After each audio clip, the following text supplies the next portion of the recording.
പീതാംബരം കരവിരാജിതശങ്കചക്രകൗമോദഗീതരതിജം കരുണാസമുദ്രം രാധാസഹായമതിസുന്ദരമന്ദഹാസം വാതാലയേശമനിശം ഹൃദി ഭാവയാമി.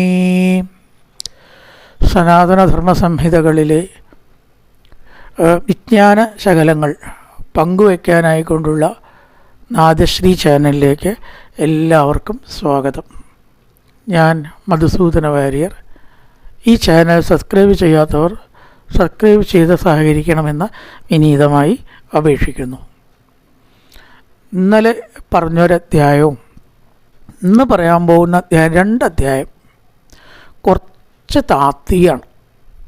പെട്ടെന്ന് കേട്ടാൽ വിരസത ഉണ്ടാക്കുന്നതാണെങ്കിലും ചില പരമ തത്വങ്ങളും സത്യങ്ങളും ഉൾക്കൊള്ളുന്നതാണതുകൊണ്ട് അതിലുള്ളതല്ലേ ഇപ്പോൾ നമുക്ക് പറയാൻ വയ്ക്കും, ഇല്ലാത്ത പറയാൻ വയ്യല്ലോ. ഇന്നലെ പറഞ്ഞു ഭഗവാന്റെ സൃഷ്ടി, മഹത്വത്വം, അഹങ്കാരം എന്നിൽ നിന്നൊക്കെ പറഞ്ഞ പോലെ അതിൻ്റെ ഒരു തുടർച്ച എന്നും പിന്നെ അത്ര പ്രശ്നങ്ങളൊന്നുമില്ല. ഈ 2 അധ്യായം അതിന് ചില ഭാഗങ്ങളുണ്ട്. അതൊക്കെ കൂടിയതാണല്ലോ ഭാഗവതം, ഭഗവാനെ സംബന്ധിക്കുന്നത് എന്നാണ്. ഇപ്പം ഇന്നലെ സൃഷ്ടിയെ പറ്റിയിട്ടാണ് പറഞ്ഞത്. ഇന്നും ഏകദേശം അതിൻ്റെ ചില തുടർച്ച എന്നുള്ള ഭാഗങ്ങളാണ് പറയണത്.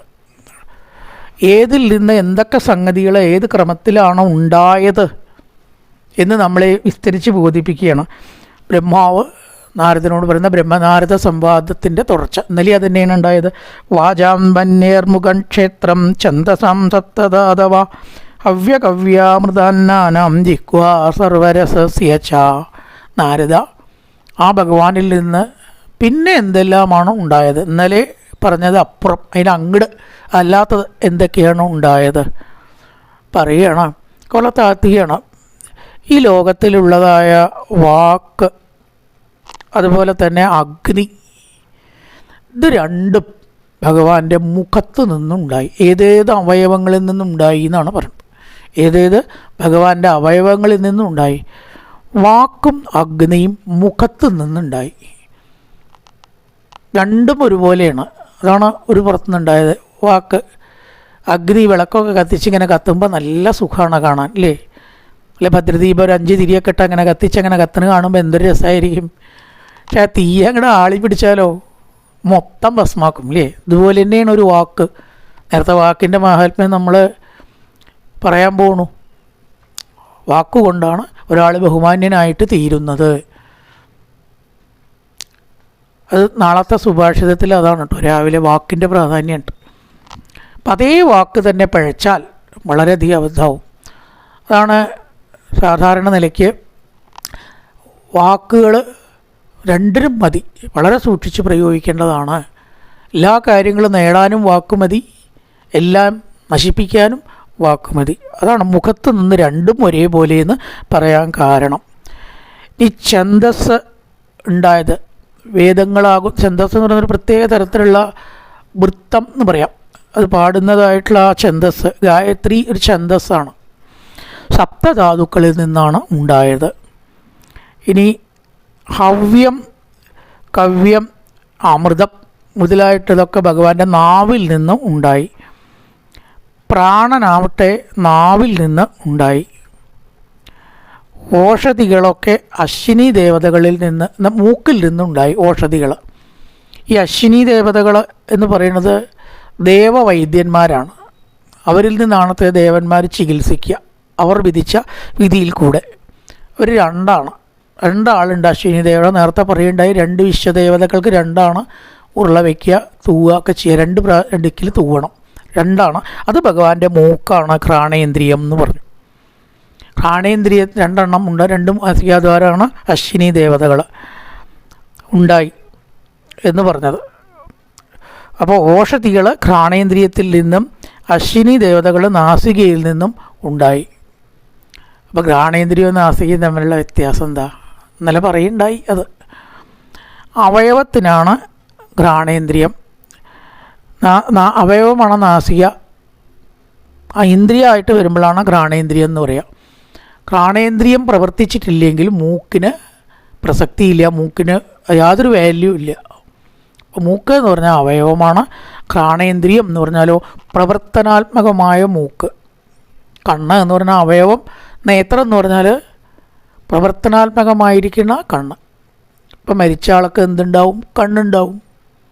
എന്തുണ്ടാവില്ല? നേത്രം ഉണ്ടാവില്ല. അതാണ് വ്യത്യാസം. മരിച്ച ആൾക്ക് ചെവി ഉണ്ടാവും, ശ്രോത്രം ഉണ്ടാവില്ല. ഇതാണ് ശ്രോത്രം. പ്രവർത്തിക്കുന്ന ചെവിയാണ് ശ്രോത്രം എന്ന് പറയുക, ഇന്ദ്രിയം. പ്രവർത്തിക്കാത്തതിനെയും നമുക്ക് ചെവി എന്ന് പറയാം. പ്രവർത്തിക്കുന്നതിനെ മാത്രമേ എന്ത് പറയാൻ പറ്റൂ? ശ്രോത്രം എന്ന് പറയാൻ പറ്റൂ. അതാണ് അവിടെ അശ്വിനി ദേവതകൾ നാസികയിൽ നിന്ന് ഉണ്ടായി, ഓഷധികൾ ഘ്രാണേന്ദ്രിയത്തിൽ നിന്നുണ്ടായി, രണ്ടാക്കി പറഞ്ഞത്. ഇനി അതേപോലെ തന്നെ ഗന്ധം അറിയുമ്പോഴേ നാസികയാവുള്ളൂ. ഇനി ചന്ദ്രൻ രൂപം മുതലായിട്ടതൊക്കെ കണ്ണിൽ നിന്ന് ഉണ്ടായി. ചന്ദ്രസൂര്യന്മാർ കണ്ണിൽ നിന്നാണ് ഉണ്ടായത്. സൂര്യൻ നേത്രങ്ങളിൽ നിന്നുണ്ടായി, ചന്ദ്രൻ കണ്ണിൽ നിന്നും ഉണ്ടായി. ഇവിടെ ആ വ്യത്യാസമുണ്ട്. ചന്ദ്രൻ ഉണ്ടായത് അവയവത്തിൽ നിന്ന് കണ്ണിൽ നിന്നാണ്, സൂര്യൻ ഉണ്ടായത് പ്രവർത്തനാത്മകമായ കണ്ണായ നേത്രത്തിൽ നിന്നാണ്. ഇനി ദിക്കുകൾ ഉണ്ടായത് എവിടെ നിന്നാണ്? 4 ദിക്ക്, ഏഴത്തെയും കൂടിയും കൂട്ടിയ 8 ദിക്കുണ്ട് എന്നാണ് പറയുക. ആ 8 ദിക്കുകൾ ചെവിയിൽ നിന്നുണ്ടായി. തീർത്ഥങ്ങൾ ശ്രോത്രത്തിൽ നിന്നും ഉണ്ടായി. ഇപ്പോൾ ചെവി വ്യത്യാസം, ശ്രോത്രം രണ്ടും കൂടിയുള്ള വ്യത്യാസം അറിയാം. തീർത്ഥങ്ങൾ ശ്രോത്രത്തിൽ, ഇന്ദ്രിയങ്ങളിൽ നിന്നുണ്ടായി. ദിക്കുകൾ ചെവിയിൽ നിന്നും ഉണ്ടായി. ഇനി അതേപോലെ ആകാശം, ശബ്ദം മുതലായിട്ടുള്ളത് കൂടി ശ്രോത്രേന്ദ്രിയത്തിൽ നിന്ന് തന്നെയാണ് ഉണ്ടായത്. ആകാശവും ശ്രോത്രേന്ദ്രിയത്തിൽ നിന്ന് തന്നെയാണ് ഉണ്ടായത്. അതേപോലെ തന്നെ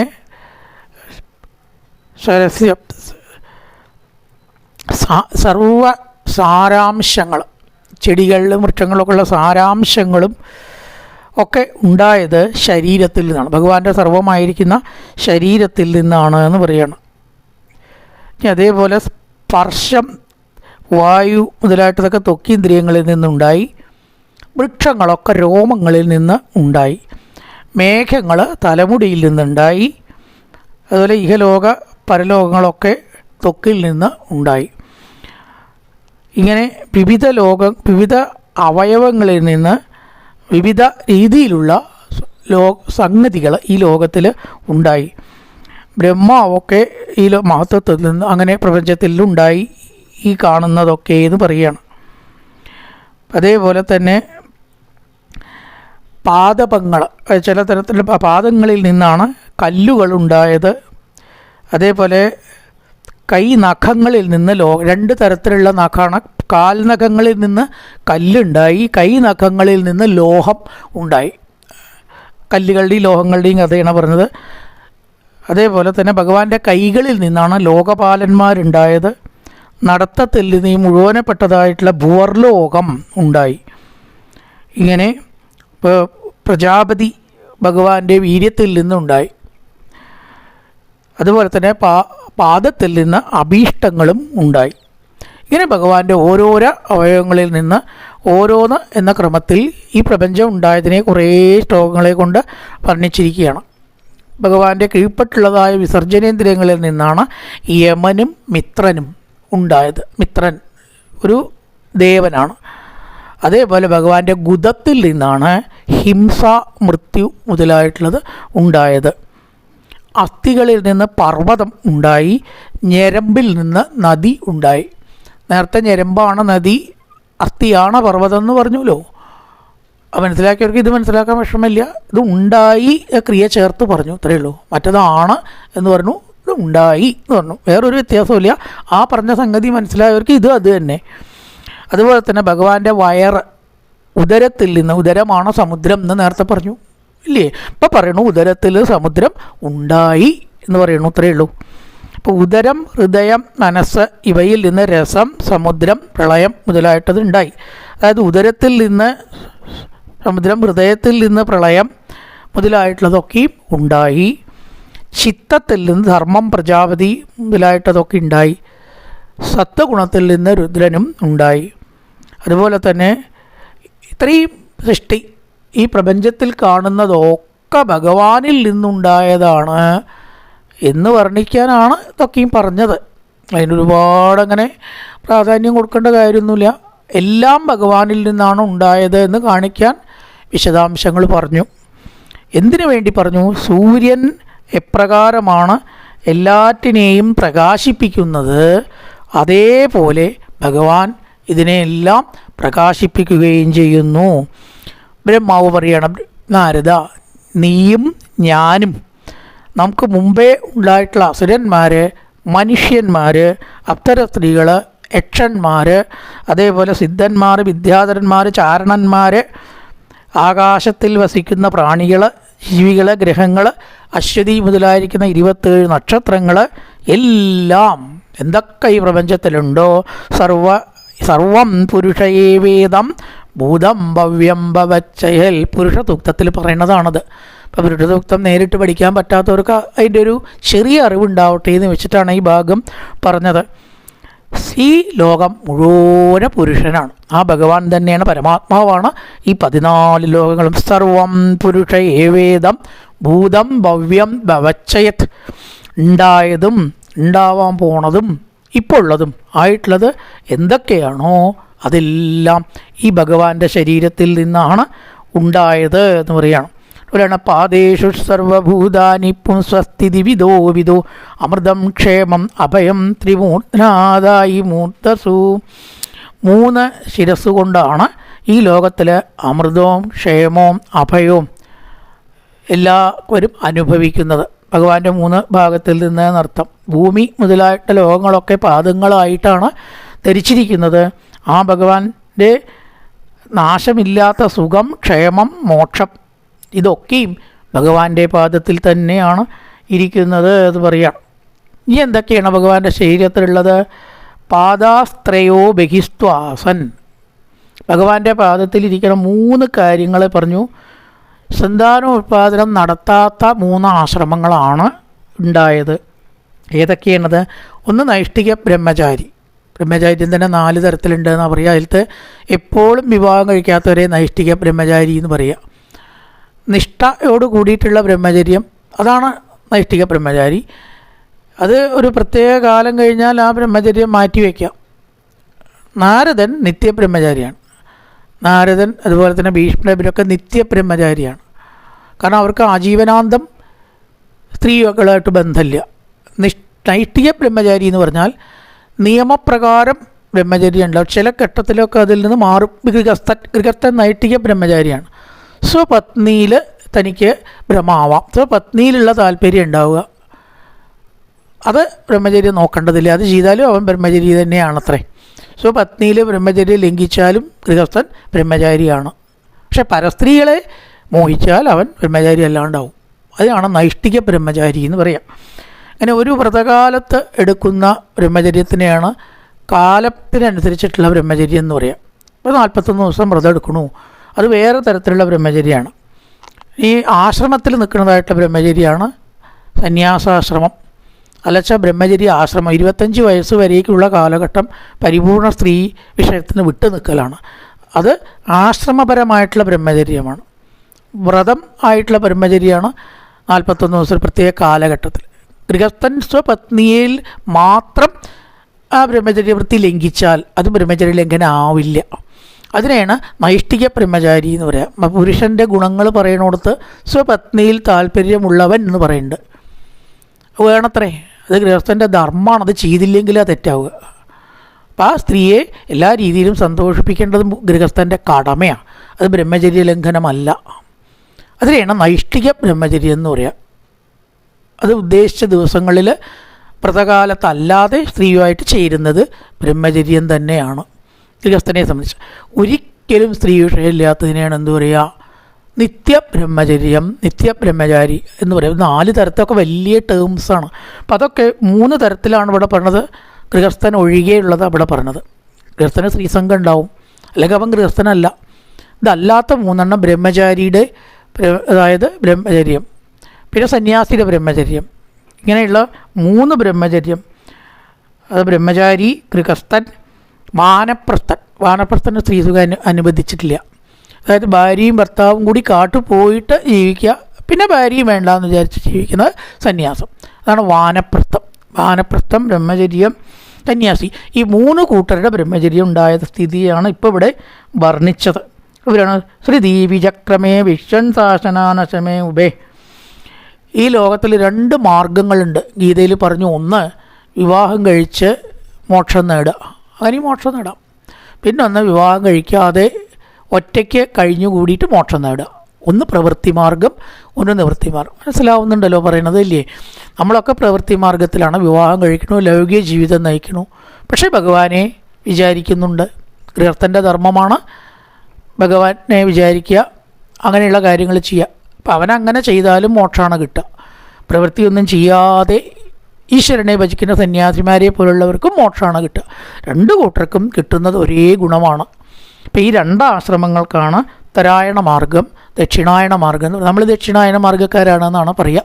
കാരണം വീണ്ടും പ്രവൃത്തി ചെയ്യുന്നു, ധാരാളം പ്രവൃത്തി ചെയ്തിട്ട് ചിലപ്പോൾ ജനിച്ചു എന്ന് വരാം, പക്ഷെ ഒടുവിലാണ് മോക്ഷം കിട്ടുക.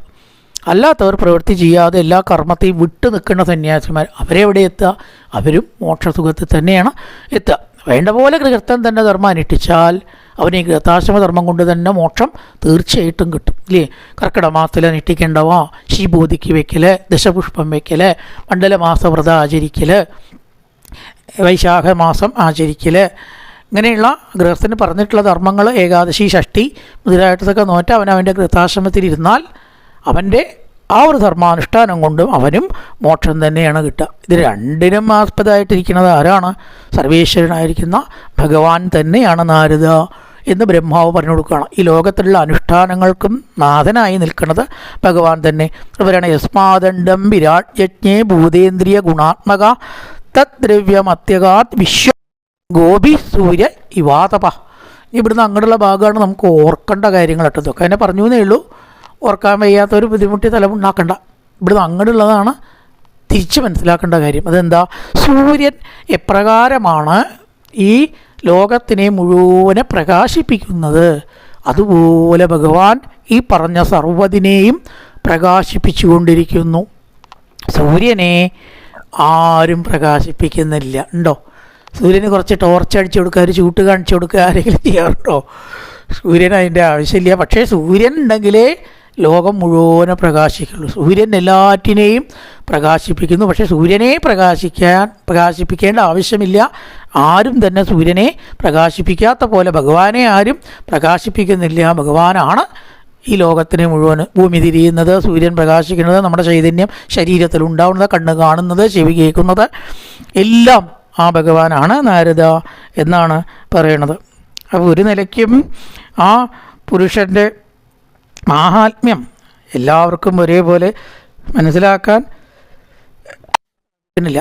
ബ്രഹ്മാവ് പറയണം, ഞാൻ ഇതുവരെ കണ്ടിട്ടുള്ളതായ എല്ലാ കാര്യങ്ങളും, യജ്ഞമാവട്ടെ, യജ്ഞത്തിൽ ഒരുക്കിയിട്ടുള്ള സാധനങ്ങളാവട്ടെ, കർമ്മങ്ങളാവട്ടെ, ഒന്നും തന്നെ ഞാൻ ആ പുരുഷനെ കൂടാതെ കണ്ടിട്ടില്ല.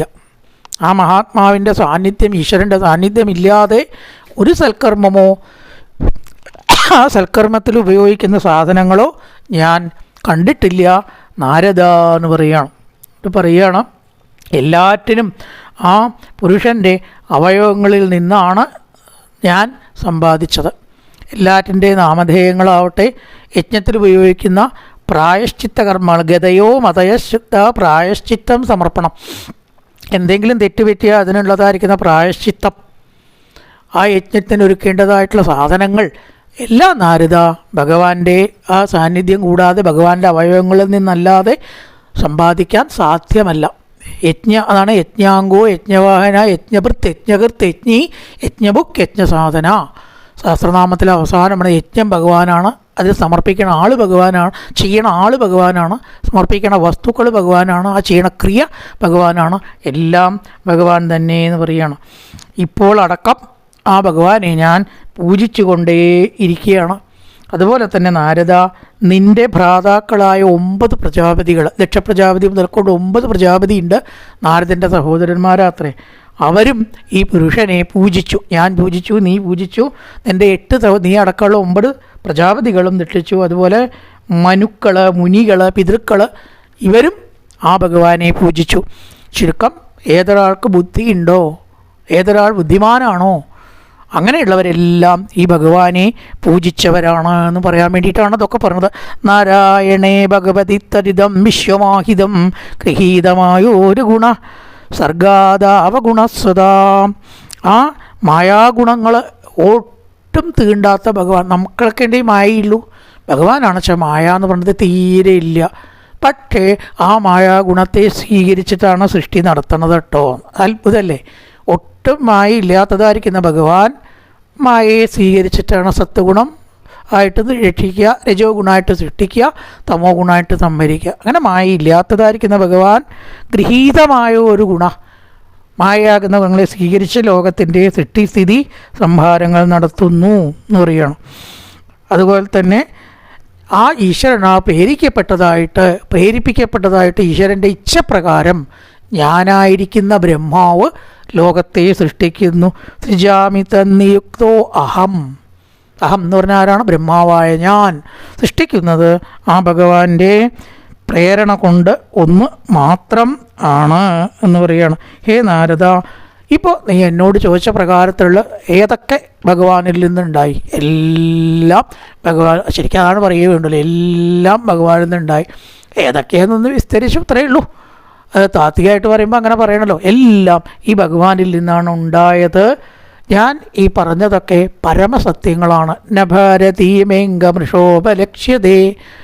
മൃഷ എന്ന് പറഞ്ഞാൽ കളവ്, എന്ന് പറഞ്ഞാൽ അല്ല. ഈ പറഞ്ഞതൊന്നും നാരദ കളവല്ല, എല്ലാം സത്യം തന്നെയാണ്.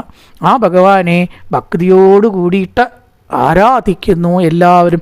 നമേ കൃഷീകാണി പതന്ത തത്പദേ. യാതൊരു ഇന്ദ്രിയങ്ങളെ കൊണ്ട് മുഴുവനും ഭഗവാനെ അറിയാൻ സാധിക്കില്ല. അതുകൊണ്ട് ഞാനാകുന്ന ബ്രഹ്മാവ് ഒരിക്കലും എൻ്റെ ഇന്ദ്രിയങ്ങൾ ഏതിൽ പ്രവർത്തിപ്പിക്കില്ല? അധർമ്മത്തിൽ പ്രവർത്തിപ്പിക്കില്ല. പതന്തി അസത്പഥേ. അസത്തായിരിക്കുന്ന ഒരു പദത്തിൽ സഞ്ചരിക്കാൻ എനിക്ക് ആവില്ല, ബ്രഹ്മാവിന് ആവില്ല എന്ന് പറഞ്ഞാൽ എന്താ അർത്ഥം? ആർക്കും തന്നെ ഏതൊരു ആളാണോ ഭഗവാനെ ആശ്രയിക്കുന്നത് അവർക്ക് തെറ്റായ മാർഗത്തിൽ സഞ്ചരിക്കാൻ സാധിക്കില്ല. അതാണ് ഈ ഭാഗവതം തുടങ്ങുമ്പോൾ തന്നെ ധർമ്മം ഏത്, അതേത്, ഇതേത് ഒന്നും ചിന്തിക്കേണ്ട. സർവാത്മാവായിരിക്കുന്ന ഭഗവാനിൽ ഭക്തി ഉണ്ടാവൂ, പിന്നെ നിങ്ങൾ നല്ലതേ ചെയ്യൂ, അല്ലെങ്കിൽ നിങ്ങൾ ചെയ്യുന്നതൊക്കെ നല്ലതാവും. അത് ഭഗവാൻ നോക്കിക്കോളും എന്ന് പറയാണ്. അങ്ങനെ പ്രജാപതികൾ വന്ധ്യനായിട്ട് പ്രജാപതീനാം അഭിവന്ദിതപതി ആസ്ഥായ യോഗം നിപുണം സമാഹിത തന്നാദ്യഗച്ഛം യഥ ആത്മസംഭവ. ഈ ഭഗവാൻ എല്ലാവരാലും വന്ദിക്കപ്പെട്ടിട്ട് ഇപ്രകാരം എൻ്റെ ധർമ്മം ഞാൻ അനുഷ്ഠിക്കുന്നത് ആ ഭഗവാന്റെ ആ ഒരു കാരുണ്യം കൊണ്ടും ശക്തി കൊണ്ടുമാണ്. ഇനി ഒരു രസം എന്താ അറിയോ? ആ ഭഗവാനും കൂടി അറിയണില്ല കേട്ടോ. നമുക്ക് നമ്മളെ അറിയണ പോലെ ഭഗവാനെ അറിയില്ലേ? ഇല്ല. ഏതുപോലെ നാട്യഗച്ഛം എന്നത് ആത്മസംഭവ. അതെന്താ വെച്ചേ, ഭഗവാന്റെ മഹിമയ്ക്ക് അവധിയില്ലാത്ത ഭഗവാനെ ഭഗവാൻ പോലും അറിയുന്നില്ല എന്ന് പറയുകയാണ്. യഥാ നഭസ്വാന്തമഥാ പരേ കുത. അവധിയില്ലാത്തതിനെ അറിയാൻ കഴിയുമോ? അതിനെന്നെ അറിയാൻ കഴിയും. അപ്പോൾ ഉദാഹരണം ആകാശത്തിന് അവധിയുണ്ടോ? എവിടുന്നാ തുടങ്ങിയ എവിടുന്നാ തുടങ്ങാത്ത പറയാൻ പറ്റുമോ? ആദ്യം എവിടെ മധ്യ എവിടെ പറയാൻ പറ്റുമോ? ആ ആകാശത്തെ അറിയാൻ കഴിയുന്നുണ്ടോ? നല്ല ഉപമയാണ്. അപ്പം ഏതൊന്നാണോ അവധിയില്ലാത്തത് അതിനെയും കൂടി അറിയാൻ, സ്വന്തം അറിയാൻ കൂടി കഴിയില്ല. അത്ര ഭഗവാനടക്കം ഭഗവാന്റെ മഹത്വത്തെ അറിയാൻ കഴിയില്ലെങ്കിൽ പിന്നെ നമുക്കറിയാൻ കഴിയില്ല എന്ന് വേറെ പറയണോ? രസമായിട്ടുള്ള കാര്യമാണ്. ആകാശത്തെ അറിയാൻ കഴിയില്ല, ആനയ്ക്ക് ആനയുടെ വലിപ്പം അറിയില്ല എന്ന് പറയില്ലേ? വലിയ മഹത്വമുള്ളതിനൊന്നും അതിൻ്റെ മഹത്വം അതിനുപോലും അറിയില്ലെങ്കിൽ പിന്നെ മറ്റുള്ളവർക്ക് എങ്ങനെയാണ് അറിയാം? നാഹം നയൂയം ധൃതാംഗതിയും വിധോ. ആർക്കും തന്നെ അറിയാൻ കഴിയില്ലെങ്കിൽ ഓരോരുത്തർ അവരവരുടെ വിധത്തിൽ അറിയുന്നു. ശരിയാവണമെന്നില്ല. ഈ കണ്ണ് കാണാത്ത കുറച്ച് ആൾക്കാർ ആനയെ കാണാൻ പോയ കഥ പറയും. ഒരാൾ വാല് പിടിച്ചിട്ട് ചൂല് പോലെ ഇട്ടു ആന, വയറ് പിടിച്ചിട്ട് പാറ പോലെയാണ് ഇട്ടു ആന, കാല് പിടിച്ച ആൾ പറഞ്ഞു ഇതൊന്നുമല്ല തൂണ് പോലെയാണ് ആന, തുമ്പിക്കൈ പിടിച്ചിട്ടുള്ള ആൾ പറഞ്ഞു താഴത്തേക്ക് പോകുന്നവരും വണ്ണം കുറഞ്ഞ് ചുരുണ്ട വസ്തുവാണ് ആന. വാസ്തവത്തിൽ ആന എന്ന് പറഞ്ഞാൽ അതൊന്നും അല്ലാതെയോ. ആന എന്ന് പറഞ്ഞാൽ തൊക്കെ കൂടിയതാ. അതാർക്കെയും അറിയാൻ പറ്റും? കാഴ്ചയുള്ളവനറിയാം, കാഴ്ചയില്ലാത്തവർക്ക് അറിയാം. ഇതേപോലെയാണ് അവരവരുടെ നിലയ്ക്കനുസരിച്ച് വിനിർമ്മിതം സ്വാത്മസമം. തൻ്റെ ദൃഷ്ടിക്കനുസരിച്ചിട്ട് ആ ഈശ്വരനെ അറിയുന്നു. വിചക്ഷ്മഹേ. ആരും ശരിയായിട്ട് അറിയുന്നില്ല എന്ന് പറയാണ്. അറിയാത്തൊരു കാര്യത്തിനെ കുറിച്ച് ചിന്തിക്കേണ്ട എന്ന് വയ്ക്കാൻ പറ്റുമോ? ഒരു മാർഗമുണ്ട്. യസ്യാവതാര കർമാണി ഗായന്തി അസ്മദാദയ സദാ ആ ഭഗവാനെ അവതാരാദി കാര്യങ്ങൾ കീർത്തിക്കുക. ഈ മത്സ്യാവതാരം കൂർമാവതാരമൊക്കെ എന്തിനാ വീണ്ടും വീണ്ടും വീണ്ടും വീണ്ടും പറയണം? ഒരിക്കലും പറഞ്ഞാൽ മനസ്സിലാവുമല്ലോ, പിന്നെ പറയണം. അങ്ങനെ പറഞ്ഞാലേ ഭഗവാന്റെ മാഹാത്മ്യം നമുക്ക് ബോധ്യമാവുള്ളൂ. എന്ത് ബോധ്യമാവണത്? അറിയില്ല എന്നറിയുള്ളൂ. ഇങ്ങനെ പറഞ്ഞ പോലെ ഏറ്റവും വലിയ അറിവ് എന്താ അറിയോ? അറിയാൻ പറ്റില്ല എന്നറിയുക. അറിയേണ്ടത് അറിഞ്ഞു.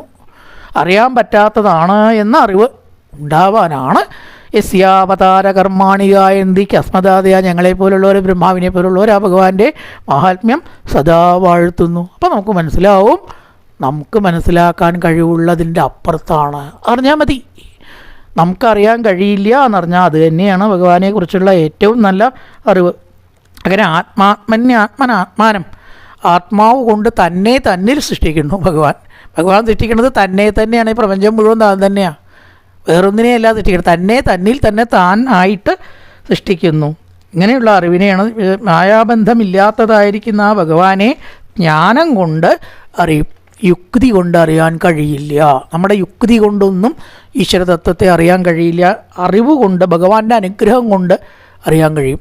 ഭഗവാന്റെ അനുഗ്രഹം കൊണ്ടേ അറിയാൻ കഴിയുള്ളൂ. അതാണ് വിശുദ്ധം കേവലം ജ്ഞാനം പ്രത്യേക സമ്യകവസ്ഥിതം. ഭക്തി വളരെയധികം വർദ്ധിച്ചാൽ അത് തന്നെയാണ് ജ്ഞാനമായിട്ട് മാറുക.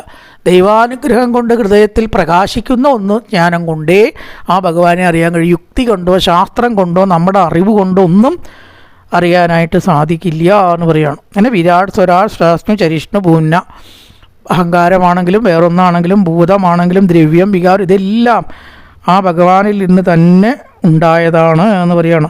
ത്രിമൂർത്തികൾ, ദക്ഷ മുതലായിട്ടുള്ള പ്രജാപതികൾ, മനുഷ്യർ ഇതെല്ലാം ആ ഭഗവാനിൽ നിന്ന് ഉണ്ടായതാണ് എന്ന് പറഞ്ഞിട്ട് ആ ഭഗവാനെ ഇനിയും അറിയണമെങ്കിൽ ഒരൊറ്റ മാർഗ്ഗമേ ഉള്ളൂ. എന്ത്? ഭഗവാന്റെ അവതാരങ്ങൾ വർണ്ണിക്കുക എന്നിപ്പോൾ പറഞ്ഞു വെച്ചുല്ലോ, അത് മാത്രമേ വഴിയുള്ളൂ. ഗന്ധർവന്മാർ, വിദ്യാധരന്മാർ, പിശാചുക്കൾ, കൂഷ്മാണ്ഡന്മാർ, പശുക്കൾ എല്ലാം ആ ഭഗവാന്റെ അവതാരങ്ങളെ അറിയുന്നവരല്ല. അതുപോലത്തെ എല്ലാം ആ ഭഗവാനിൽ നിന്ന് ഉണ്ടായതുമാണ്. ആ അവതാരങ്ങളെ കീർത്തിച്ചാൽ ഈ ഭഗവാനെ നമുക്കറിയാം. ഭഗവാന്റെ അനുഗ്രഹം കൊണ്ടറിയാം. പഠിച്ചിട്ട് നമ്മുടെ കഴിവുകൊണ്ടല്ല, ഉറപ്പാണ്. ആ ഭഗവാന്റെ അനുഗ്രഹം കൊണ്ട് നമുക്ക് ഭഗവാനെ അറിയാം. ഇനി ഭഗവാന്റെ അവതാരങ്ങളെ വർണ്ണിക്കുകയാണ്. അത് വേറൊരു അധ്യായത്തിൽ. ഈ 2 അധ്യായം ഇന്നലെ കുറച്ച് വിരസമായിട്ട് തോന്നിയിട്ടുണ്ടെങ്കിൽ ക്ഷമിക്കുക, അതിലുള്ളതല്ലേ എനിക്ക് പറയാൻ പറ്റൂ. ഇനി ഇവിടെ ഞങ്ങളുടെ അവതാരങ്ങളായതുകൊണ്ട് അത്ര തന്നെ വിഷമുള്ള ഭാഗങ്ങളല്ല. ചുരുക്കം ഈ പ്രപഞ്ചം മുഴുവൻ ഭഗവാന്റെ ഭാഗങ്ങളാണ്. ആ ഭഗവാനെ അറിയാൻ ഭഗവാന്റെ കാരുണ്യം വേണം. ആ കാരുണ്യം എങ്ങനെ കിട്ടുക? അവതാരങ്ങളെ കീർത്തിച്ചാലാണ് എന്നാണ് പറഞ്ഞ 3 കാര്യമാണെന്ന് പറഞ്ഞതിൻ്റെ ചുരുക്കം. 1, ഈ പ്രപഞ്ചത്തിലുള്ള സർവ്വവും ഭഗവാനാണ്. 2, ആ ഭഗവാനെ ഭഗവത് അനുഗ്രഹം കൊണ്ടേ അറിയാൻ കഴിയൂ, നമ്മുടെ കഴിവുകൊണ്ട് അറിയാൻ കഴിയില്ല. 3, അവതാരങ്ങൾ കീർത്തിച്ചാൽ ഭഗവാനെ അറിയാം. ഈ 3 ശ്രദ്ധിച്ചാൽ ഇന്നത്തെ സമ്മൻ സബ്സ്റ്റൻസായി. ഈ അവതാരങ്ങളെ വർണ്ണിക്കുകയാണ് അടുത്ത അധ്യായത്തിൽ. അത് മറ്റൊരു ഭാഗത്തിലാവാം. കായേന വാചാ മനസേന്ദ്രിയേർവാ ബുദ്ധ്യാത്മനാ വാ പ്രകൃതി സ്വഭാവാത് കരോതി യദ്യത് സകലം പരസ്മൈ നാരായണായേതി സമർപ്പയാമി. ഓം പൂർണ്ണമദ പൂർണ്ണമിദം പൂർണ്ണാത് പൂർണ്ണമുദച്യതേ പൂർണ്ണസ്യ പൂർണ്ണമാദായ പൂർണ്ണമേവാവശിഷ്യതേ. ഓം ശാന്തി ശാന്തി ശാന്തി. ഹരി ഓം ശ്രീ ഗുരുഭ്യോ നമഃ. ഹരി ഓം.